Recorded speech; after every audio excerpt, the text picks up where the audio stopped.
You ever feel like you're just drowning in information? I mean, with all the articles, books, and videos out there, it's endless. Well, believe it or not, a 400-year-old essay might just have the most practical guide for how to learn today. So, let's dive into Francis Bacon's incredible toolkit for the mind of studies. I mean, this is the question that paralyzes so many of us, right? We've got all the knowledge in the world right at our fingertips, but no real strategy for how to actually engage with it.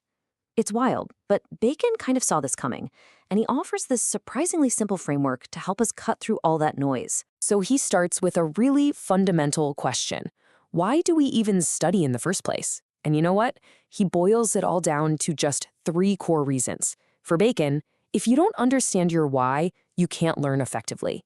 It's that simple. Okay, so here they are, his 3 big reasons. First up is for delight, and that's just for you, right? Your own private enjoyment, like getting totally lost in a good novel. Then there's for ornament, which is all about becoming a better, more engaging person to talk to. And finally, for ability. This is the practical stuff, improving your judgment and just being more effective at work and in life. You see, for him, it's never just about collecting facts. It's about what you actually do with that knowledge.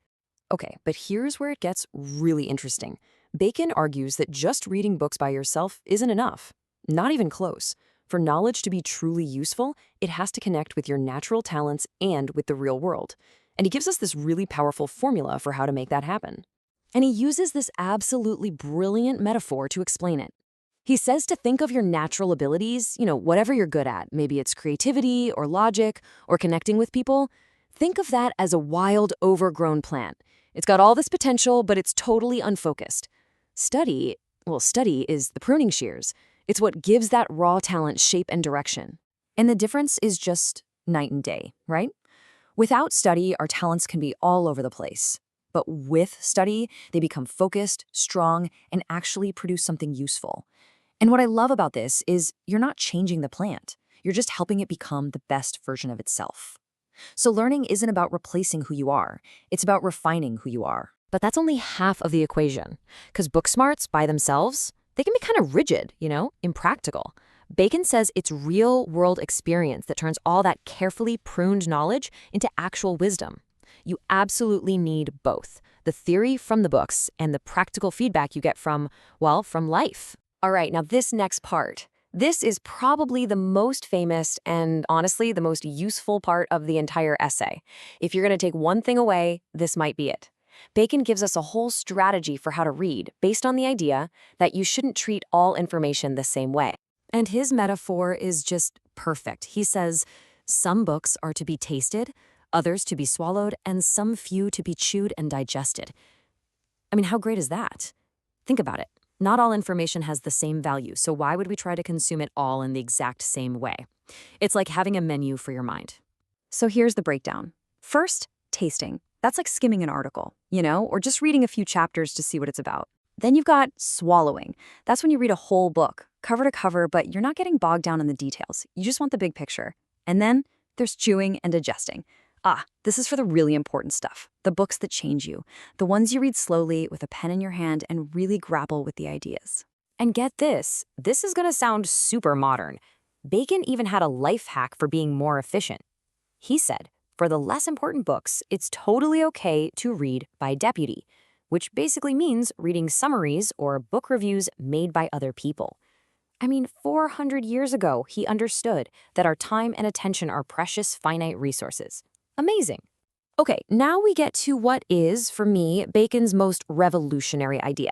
He basically invented the concept of a mental gymnasium, the idea that you can use specific subjects to train specific parts of your mind, just like you'd use specific exercises to train your body. I mean, listen to this claim. It's so powerful and optimistic.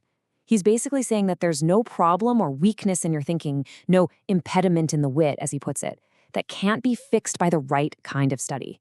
It's like intellectual physical therapy. And to make his point crystal clear, he starts with a simple physical analogy.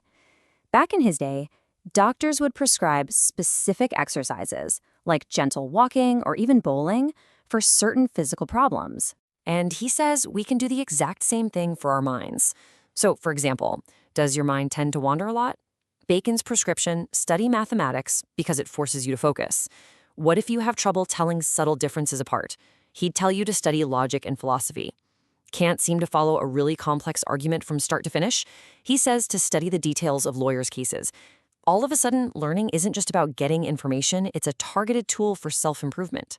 So, okay, what does all this add up to? What's the real goal here? It's not just about being smarter in some vague way. It's about becoming a more whole, a more capable, a more well-rounded person. And this brings us to his famous final summary of what these activities actually do to us. He believed they build specific strengths. Reading, that makes a full person, someone full of ideas and knowledge. Conversation, or conference as he called it, makes a ready person, someone who's quick-witted and sharp. And writing? Writing forces you to be precise, making you an exact person. And really, this is the heart of the whole essay. For Francis Bacon, study is a transformative act. The goal is not to become a walking encyclopedia filled with useless facts. The goal is to use knowledge as a tool to literally shape your own mind and build your own character. So I'll leave you with a question, straight from Bacon's playbook. Take a second and think about your own mind, your own patterns of thought. Maybe you get distracted easily, or maybe you struggle to see the little details. Using this incredible 400-year-old wisdom, what ailment of your mind will you prescribe a study for?